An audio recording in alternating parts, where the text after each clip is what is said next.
recording.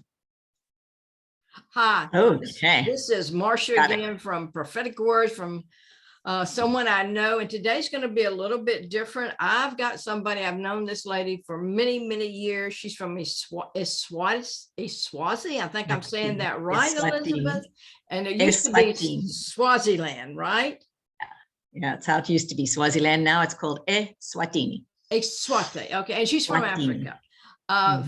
Born and raised in Africa. But let me give you a little background before we let Elizabeth. I'm going to get over to Elizabeth in a few minutes, but I want to give you a little background of how all of this came about, how I met her. We both knew a lady named June McKinney. She's in heaven right now. And she had a fantastic testimony. I was just mesmerized by her testimony. Her and her husband had an evangelistic ministry here in Florida. And if you're in Florida, a lot of y'all are out of Florida. A lot of y'all might remember June McKinney. But one day she was praying in her bedroom, and the Holy Spirit downloaded something. Now, y'all got to remember, this was before we really had computers in our houses. And he said, I'm going to send you to a nation. And the nation was Swaziland. He said, I have a word for the king. And the king's name was it Mswazi at the time, Elizabeth? Or was it Mswati? Mswati, and God even spelled it out, Mswati. Yeah. Yes. And so she thought at first, she told me, well, she was telling me, she said, I'd never heard of it. I'm thinking, what is this? I mean, it was such a download, for her. And she literally had to go to the library and look this up, correct? That's correct. Because Swaziland is such a tiny country. Most of the maps don't even have it on because it's so small. See, this is what was so interesting when I was so fascinated by her story, because it's nothing but God.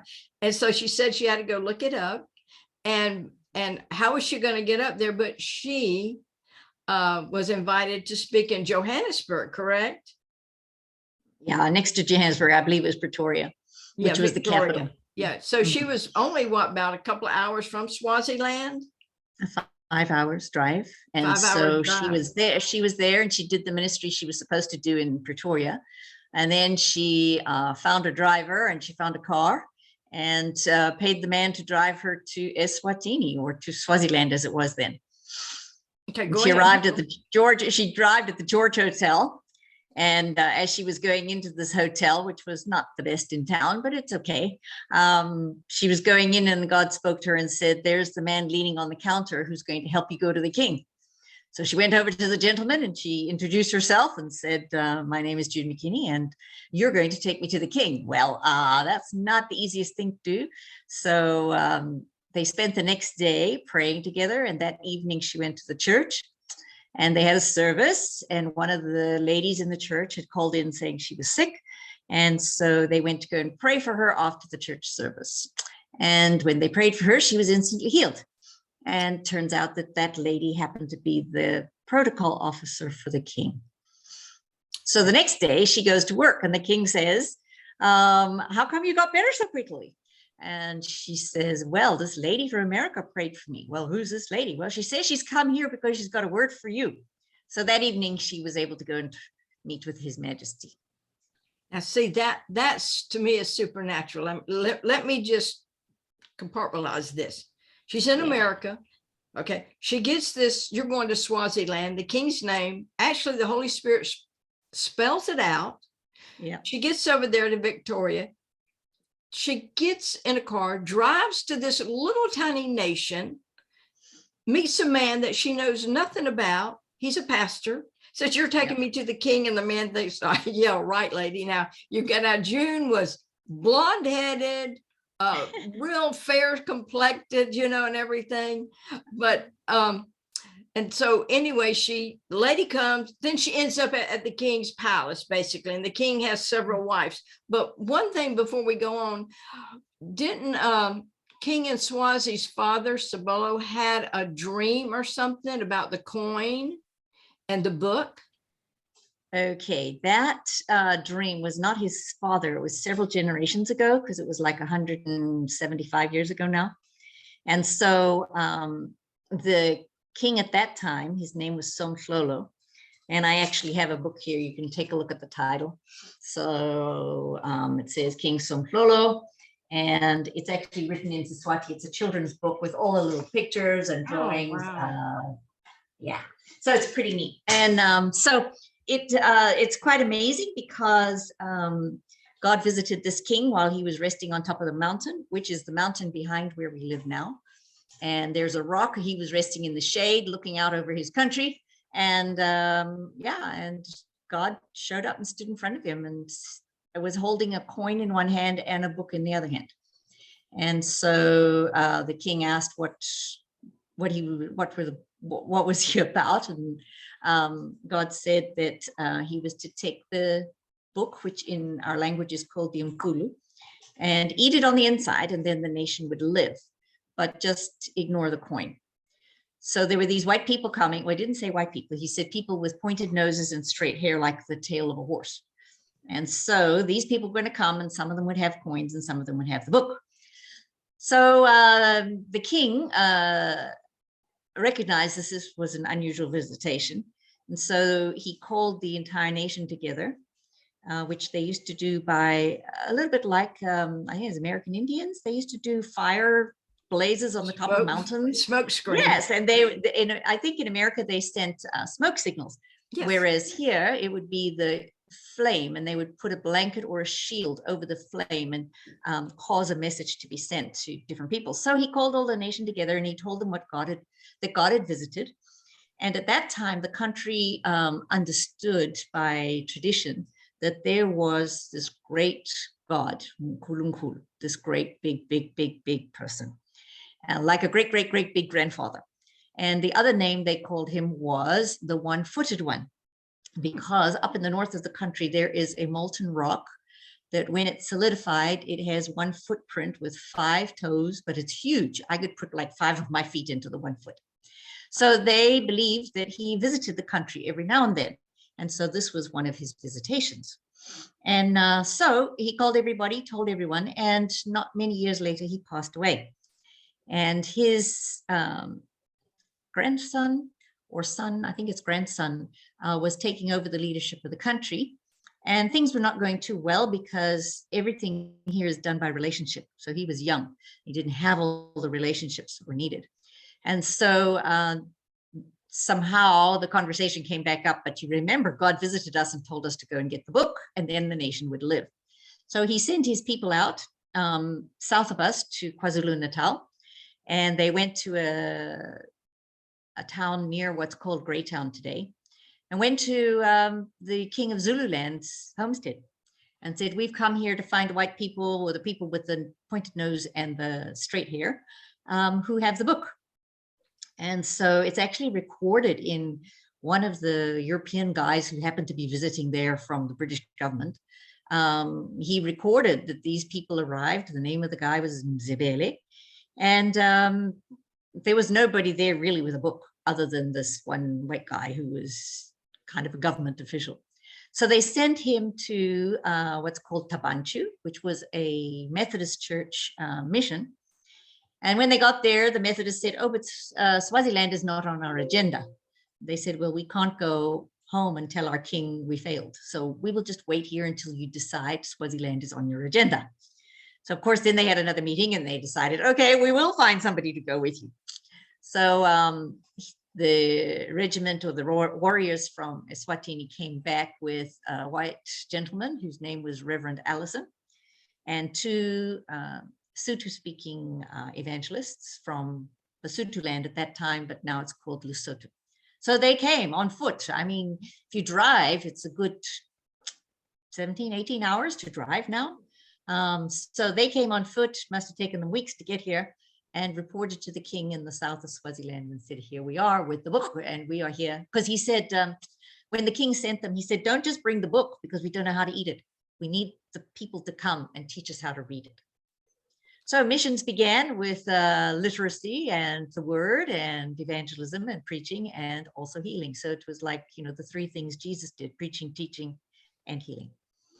Well, let me stop you there because that's fantastic. But your family, the Hine family, plays a very important part in Swaziland.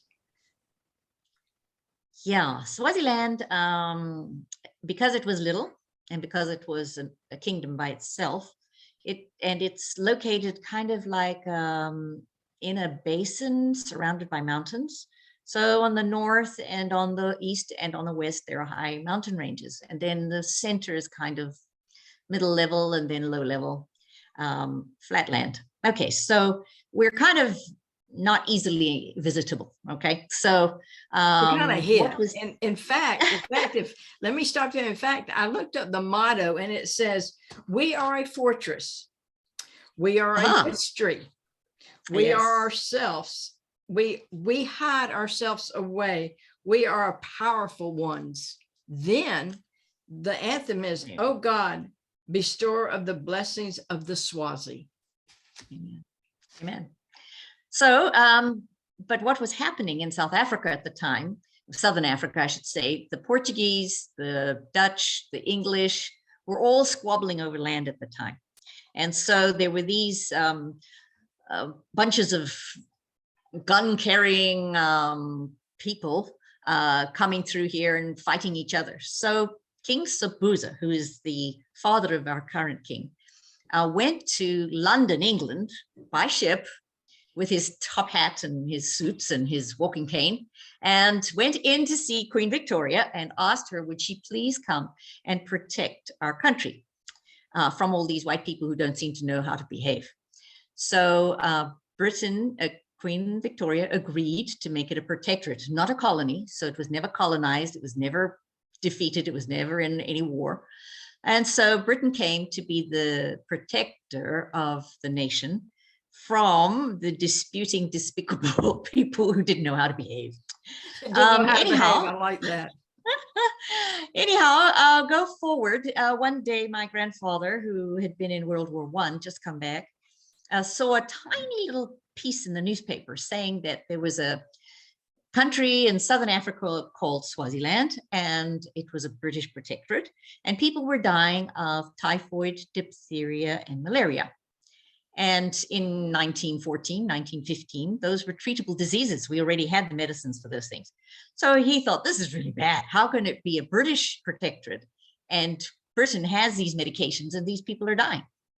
So it really touched his heart. So he picks up he picks up a pen and he writes to the British Home Office, as it was called in those days, and said, this is a disgrace. We have a British protectorate that is not being cured for. So they ignored his letter. So he then took a train himself and went down to London from Scotland and went into the Home Office and said, this is a despicable disgrace. And they said, well, if you care so much, why don't you go? Well, I'm not a doctor, he says. He was a mathematician and a professor of logic. So they said, well, we will sponsor you to do medical school and then you can go. So wind the clock forward. He goes to medical school. He marries a young lady called Kanima, who was the daughter of a pastor in Glasgow, Scotland. And the two of them changed gears because she was a professor of theology. And here he was, professor of math and logic. So they both changed gears. She became mother to two kids and at the same time took radiography so that she would know how to use an X-ray machine and to help her husband. And he did medical school. Then they moved down to London in order to specialize in tropical diseases. Then they took a ship and they came to Africa. So my father was actually born a week before Christmas in 1924. And 5 weeks later, he was on an ocean liner from Southampton on his way to Africa with his parents and his 4-year-old sister. So that's how they arrived. So from 1926, basically, they started the king. They went to the king and the king gave them a mountaintop outside a small town called Bremersdorp, which basically was a stagecoach post stop, you know, where they changed the horses. And it had a little tavern or something, a little shop, post office. And so they went to work and built a stone house, and then built a stone church. And at first used the front patio of the house as the clinic and the church. And my grandmother used the back patio of the house as the classroom to teach people how to read and write. So it began. What a story. And I know that you've wrote a book about with your father. I mean, he's in heaven now. So he's in heaven. I'm going to take this all the way back to the beginning. The king sitting on a mountain has this vision, the book and the coin. Okay. And then there's war and all these people that don't know how to act come. Then it goes all the way. I mean, because there's a lot to that you just said. Then it goes all the way, and we get over to London and and Queen Victoria. Queen Victoria, Queen Victoria. I mean, this is a whole history lesson. Queen Victoria gets involved, and she said, "Well, why don't you do something?" And your grandfather said, "I think I will." Right? Is that kind of like it? That I'm getting this all together. He says, "I'll go." And then, here he is. He arrives here, and I think he was here like 3 weeks or a month. And guess what? He got typhoid, the very thing that was killing everybody in the country. He got that, and then they put him on a ox wagon and took him to Mozambique. And there happened to be an ocean liner that had come in. This is in the 1920s, and there happened to be a doctor on the ocean liner who happened to have some medication for typhoid. And so several weeks later, he was healed and came back. So he got attacked by the very thing he came to eliminate. Gee whiz. Well, like you said, you've given us so much. And what I think is so fantastic and so godlike, I'll just say fantastic because God's fantastic, but godlike, is that through all of this, God sees way ahead of us. Yeah. He always has a plan. He always had a purpose. We are born with purposes. Yeah, absolutely. And I know, and I was just honored because I've been over, I'm gonna have you back on because there's too much to just unwrap in one setting. It really is. It's fascinating. Your life is fascinating. You come from a bloodline that are just people that are there. I don't want to say overachievers in a negative way, because that kind of everybody think, well, you're overachieving, but it's not overachievers in a negative way. Y'all have, your bloodline has got, y'all are unusual, unique bloodline you have with people that are going to do marvelous things for the Lord. That's what your purpose is. When I met you, and it's all by faith, because yes, there's no wealth in the family line. There's no wealth in the history. However, God supplies everything. My grandfather started with a stone house and built a stone church, and then built a hospital, and it became one of the best hospitals in the whole of Southern Africa. And it was a teaching hospital as well for medical students, as well as nurses, as well as lab technicians, as well as x-ray therapists. So amazing. That's what all in one life. I know, that's what I'm saying. This is a mirror. That's what I'm saying. If you go back and start all the history, Victorian, all of this, you can only see the hand of God in this. Absolutely. Only the hand of God. That's, and then for somebody from Jacksonville, Florida, gets this call of God that you know nothing about, and supernaturally goes over and said, you got to take me to the king. This. You don't do that. You don't do that. It's just, I know it work like that. No, it's just like, I know, that's what I'm saying. You're going to drop in and see President tomorrow? Yeah, right. It'd be like just rocking up at the White House and walking in the door and saying, "I've come to see President Biden." Yeah, right. yeah. Like, that's what I'm saying. When we talk about this and we get the background of it, it's supernatural. It's just God, Jesus Christ, all the way. It's the Holy Spirit leading us step by step. And like I said, I'm going to have you back on there just too much, because your testimony within itself is amazing also.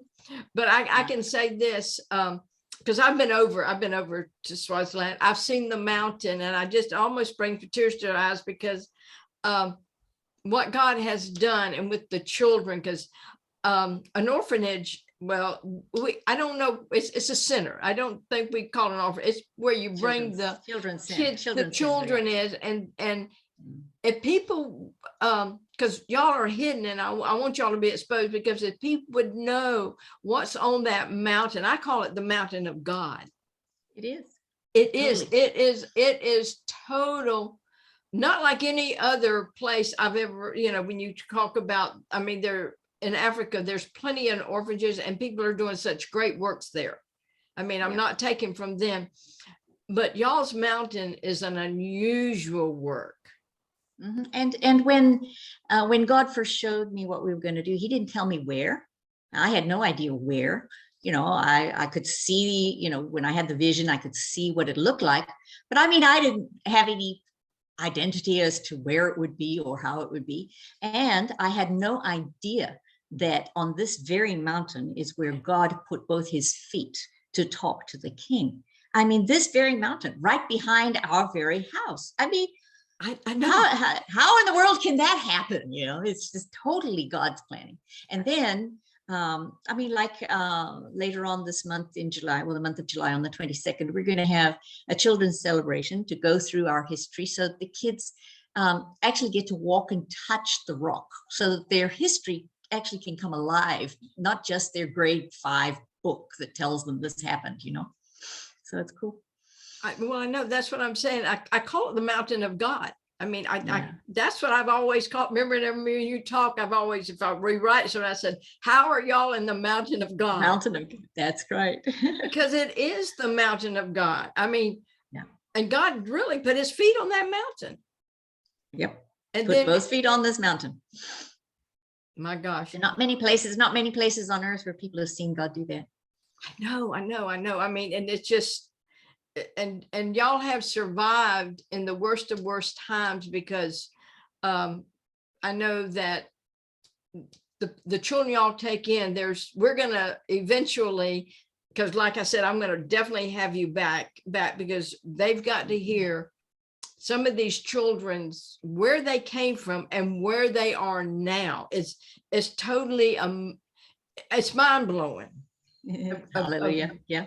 It really is. I mean, of what those children have walked through.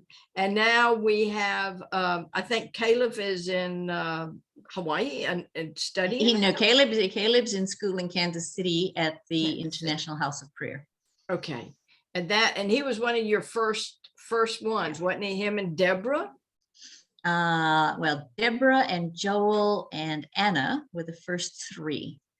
And Anna is just finishing up a law degree at the University of Eswatini. And Deborah has finished her bachelor's in theology from the Swaziland College of Theology. And Joel is just finishing his final exams on his commercial pilot's license.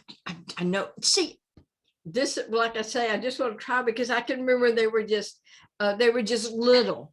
I can remember them little running around, and now they're doing so much. And like I say, Elizabeth, I'm going to have you back, honey, because there's just too much to unpack. And I want people to really get to know what New Hope Center is really doing, because it's well, like I say, it's just God all by himself. And so we're going to have to end this interview now, because I'm kind of running out of time. But Elizabeth, we're going to have you back. But can you just pray right now for the people that are listening? Our loving Heavenly Father, we come before you and we just say thank you so much for being such a good Father, for being such an attentive Father, for being such an aware Father. And so I just want to lift before you every person who is hearing us and under the sound of our voices, that each and every person would just feel the touch of the love and the goodness of God, that their heart would be melted, that their joy would be restored, and that their foot would begin to dance like the calf that comes out of the stall after the winter, just full of joy and full of dancing and full of music. Lord God, this is the purpose for which we were born. We don't need to worry about houses and lands and everything else, but we do need to be aware that we are alive and well with abundant life. In Jesus' name. Amen and amen. Honey, we're going to talk again. We've got many talk about. I'm going to have you back because there's too much to unpack and everything. You just gave me a history lesson, everybody a history lesson, but the main thing was God is so in Swaziland, and so started out Iswazi. I think I'm saying it right. I'm Southern, you know that. Eswatini. Yep. It's very hard. Yep. It's a small E. It's a capital S, WATINI. Okay. Well, we have definitely, I just got my sign. We've ran out of time. God did it. Honey, we're going to have you back. Bye, everybody. We're going to have Elizabeth back. Another one. All right. Bye. Hallelujah. Bye, Elizabeth. Bye-bye. Bye-bye, dear. Love you lots. Love you.